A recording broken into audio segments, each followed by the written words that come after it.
Hey, Maria. I'm sorry to message you so late at night. Hi, Fred. What's up? Is anything the matter? Well, I was wondering if it would be possible for you to lend me a couple $100. You want to borrow money? Why, though? I thought that you were working. Yeah, but I had to quit due to personal reasons. So I'm strapped for cash right now. So that's why I wanted to ask if I could borrow some money from you. Fred, I'm not some ATM machine that you can just withdraw money from whenever you want. I don't have any extra cash either because it's the end of the month. Maria, I'm desperate right now. Can you please help me out just this once? No, Fred. If you quit your job, then you could have at least found a part-time job to get by. Don't you feel sorry for Anne, who has to work until late at night to provide for you and the kids by herself? And I know that you are going to go gambling with that money. I won't give it to you even if I had any.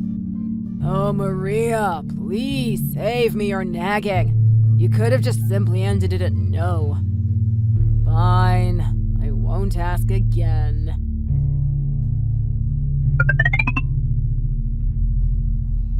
Connor, Fred messaged me today. Really? Why? What did he want? He wanted to borrow money out of the blue. He asked for $200. He didn't say anything to me. Of course not. He's afraid of you. Whereas he's not in the least bit intimidated by me. I was sure that he would go to the casino with that money, so I didn't give it to him. He said he quit his job too. Why didn't you give him at least $50? Who knows? Maybe he found himself in a real tight spot.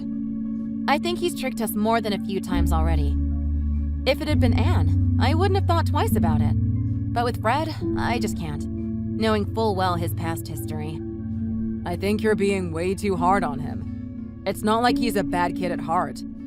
You spoiling him is the reason why he's still like that at his age. Well, whatever. It's your brother, not mine. Perhaps it's not my place to tell you what to do, but you shouldn't be so lenient with him.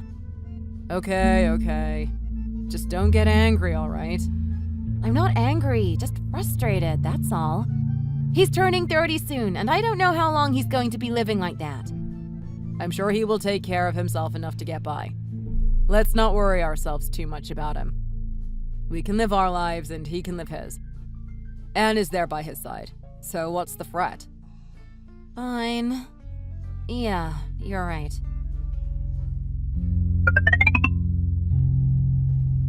Maria, are you so worried about losing your money?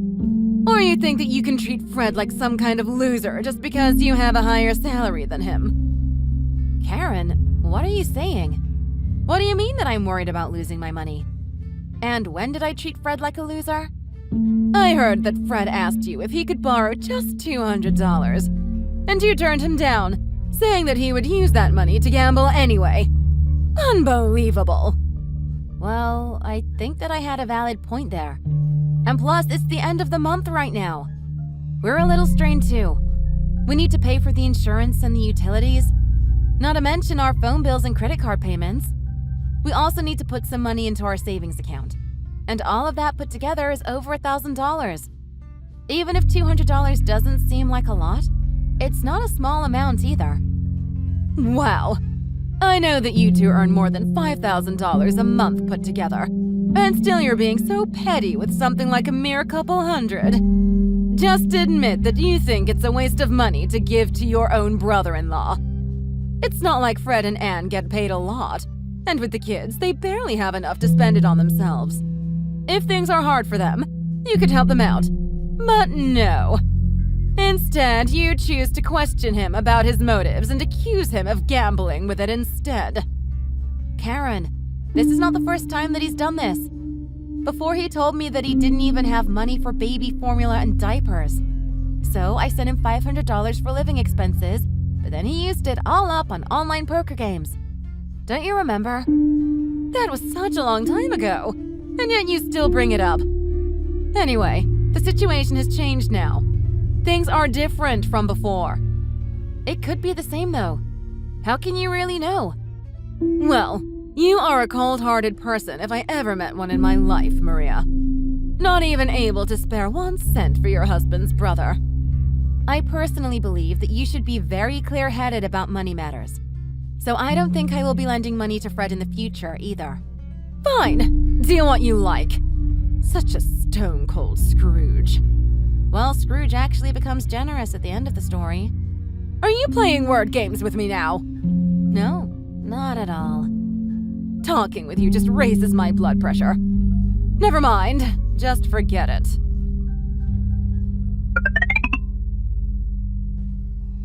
Hi, Maria.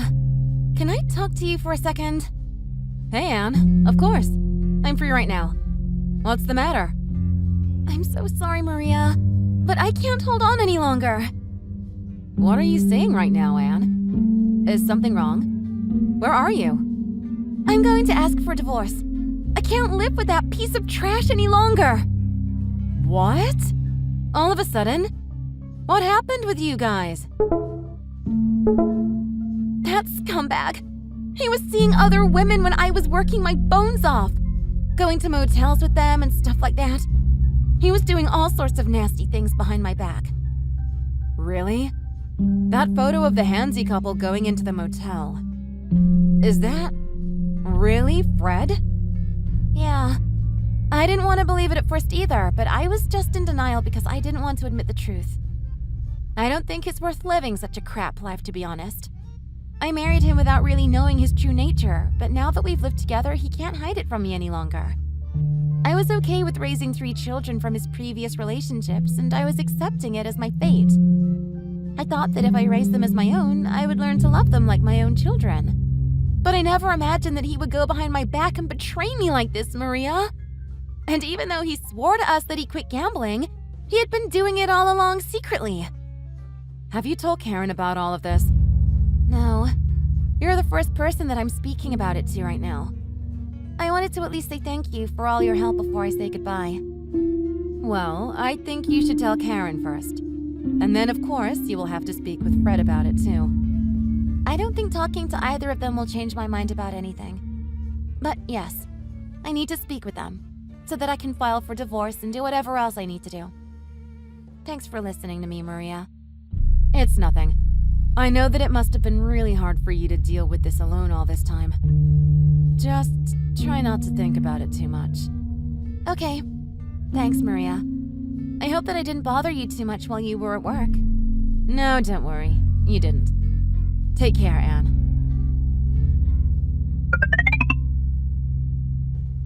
Hey, Anne just told me that she wants to leave Fred. What are you talking about? She wants to divorce Fred? Yeah. Apparently Fred was cheating on her and still gambling behind her back. That's why she's asking for a divorce. What? That absolute idiot! Is that really true? I thought she was lying at first too, but it was actually real. She's going to go through the papers with a lawyer. Do you think I should try and mend things between them? I don't think I could do it myself. So how could you? And do you really think that you can mend something like that after all that Fred has done? Why would Anne want to live with someone who abandoned his family to sleep with other women and choose to keep gambling away his life? Yeah, but Anne is still young and Fred is not left with any options when he divorces this time. Why don't we meet the two of them in person and speak with them about what happened? If there are apologies to be made, we can make that happen. And if there are any misunderstandings to be resolved, we can help with that too. Well, why don't you go and mediate by yourself? I'm not at all skilled at that sort of thing. Maybe I can go today even. I'm going to call and ask them. Okay. Go ahead and ask them. And let me know when you're done.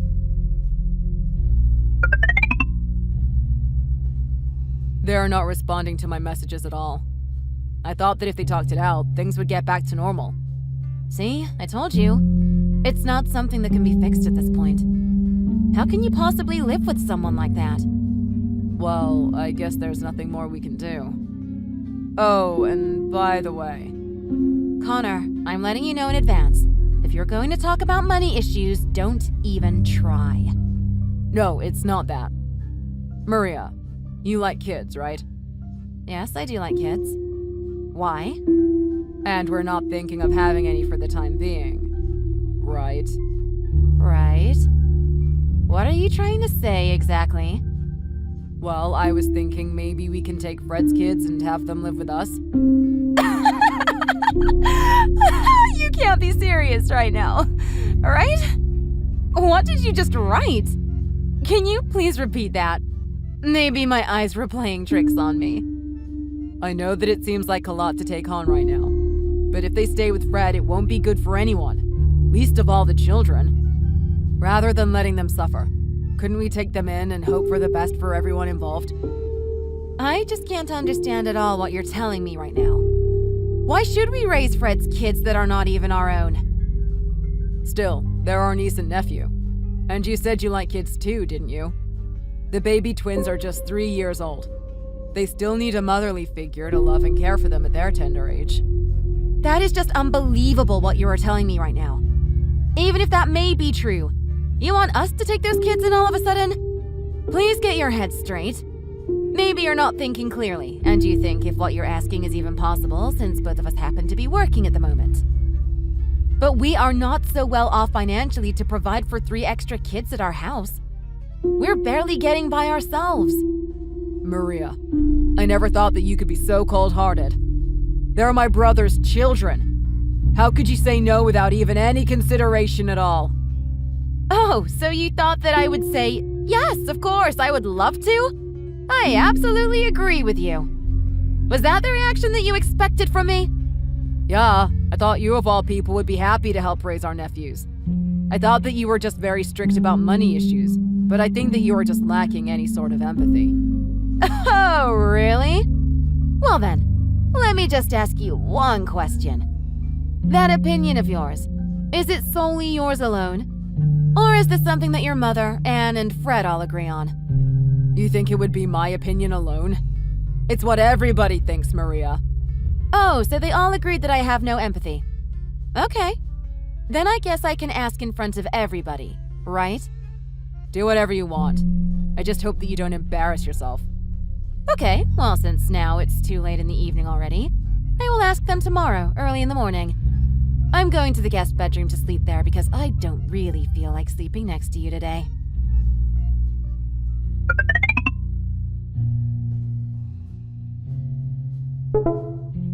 Hi, everybody. I heard that everyone agreed with me raising Fred's children after the divorce. I just wanted to make sure that it's true, so that's why I contacted you all so early this morning. Wow. I didn't think that you would take it so far with something like this, Maria. Who in the world invites everyone to a group chat at 7 a.m. to ask something like that? Well, I guess that person is me. I don't have anything to say to you, Connor. So can you shut your mouth for now? Anne, can you please answer my question? No, I'll go first. I do believe that it would be a good idea. Oh, do you now? And why do you think that? Quite frankly, it's a fact that you two make quite a lot more money than Fred. How could Fred take care of all those kids by himself? And I'm too old to help myself. Don't you think that you should take care of the children as you have a stable household? They're your only nephews. Anne, what do you think about all this? They're not my own birth children either. I did raise them as my own with love and care during my marriage, even though they are all born from different women. But I'm not under any obligation to take care of them anymore. I feel bad about doing this to you too, but I also agreed with this decision. And you, Fred? You have nothing to say, I suppose? If I'm being completely frank here, I think Mom is right. You and Connor earn a lot more money than us, and I am not prepared to take care of those children by myself. Plus, there is no knowing that I will be able to get another job right away. Wouldn't it be better that they be happy in your house rather than suffer with me in this dire situation? Oh, so I guess nobody around here has the intelligence of a human being? Not a single one of you has the ability to think reasonably like normal people, right? What did you say? How terribly rude you are. Did your parents teach you such awful manners to talk like that in front of your elders? Well, yeah. I guess I was raised exactly like this by my family to talk like this. Have any of you even imagined how it would feel to suddenly have 3 children to take care of? I don't think so. Not from the way that you are behaving. And I really didn't expect this from you, Anne. I'm sorry, Maria. I thought that you would be understanding of my situation at least. Oh, you want understanding, do you? Sure, I understand. Of course, since they're not your children, you don't actually have any legal responsibility to raise them. But I certainly don't have the responsibility to raise them either. You crazy psychopaths. What did you just say? Psychopaths? Are you quite done insulting us, Maria? No, I'm not quite done. Just looking at this family. I'm going to make an executive decision here. Let's get a divorce. And now that we are going to get a divorce, let me speak even more plainly here. Hey, Fred. You had fun when you were just enjoying yourself without thinking things through, right? Not knowing that things would turn out like this. You probably thought that the good times would last forever. Since I know that your intelligence level is way below average, why did you shoot out your sperm so many times in so many different women if you weren't even able to take responsibility for it? Is your penis controlling your brain or something? Are you incapable of enjoying life without sleeping with so many different women? Is that it? Maria, you're really taking it a bit far right now, don't you think so? Too far? Yeah, maybe I am. But I don't think I can do any less here. And Karen, do you even realize how your son ended up like this? Because you always let him off the hook each time he screwed up, saying, "It's okay, my baby. You haven't done anything wrong. You're the best, my son." That's how you raise this monster of a human being. What did you say? Are you high on drugs right now, Maria? How dare you say those things to me? Drugs? Why would I take drugs? I'm completely sober right now. I'm more clear-headed than I've ever been. And you, Connor. You are the same. Always coddling your brother when he's out there terrorizing the world with his dick. I can't even express fully how pathetic that is. I'm warning you. You better stop it there, Maria. You're really pissing me off big time right now. Oh, really? Are you getting pissed off now? So what are you going to do? Beat me up or something? If you can, why don't you come over and throw a few punches? Maybe I'll be able to sue you and get paid. Connor, you've been living with this crazy woman for all this time. I can't stand by and just watch anymore. You two should get a divorce right away, too. Oh, lady, don't even fret about it. I was just about to do that anyway. Even if you beg me on your knees to live just one more day with your son, I will not even consider it in a million years, so dream on. What the hell's gotten into you, Maria? Is taking care of your nephews such a big thing that you would go this far? Yeah, it is. If I don't do this, then I will just end up doing every little thing that you ask me to do like some damn fool. And whenever I don't listen to you, then you all will call me all sorts of nasty things. Isn't that right? Rather than become a part of your dirtbag family, I'd rather be single any day of the week. Give the children up for adoption. Or you, Connor, can take care of them yourself, since you love them so much. Well, whatever you do, it's not my problem anymore. I'm out. Oh, and Anne, I guess we won't be seeing each other anymore either. Bye! My husband's family, who asked me to raise the 3 children from 3 different women that my stupid brother-in-law had without any regard for my opinion. I never expected that even Anne, my brother-in-law's wife, would ask me to do such a thing. But looking back, I felt grateful. I almost ended up living until my last days in such a terrible household. I signed my divorce papers without a pinch of regret, and after that, I completely cut off contact with them all. Afterwards, Fred, my ex-brother-in-law, eventually put the family house in jeopardy because he was not able to get rid of his gambling habit. He did get in touch with me to ask for my help, but by then, I had already moved on, busy with my job, and fell in love with a new person. Finally, in a loving relationship without needing to be stressed. From this point forward, I want to live with more confidence and with my head held high, even higher than now. Thanks for watching. If you enjoyed this video, please hit the like button and subscribe to see more content.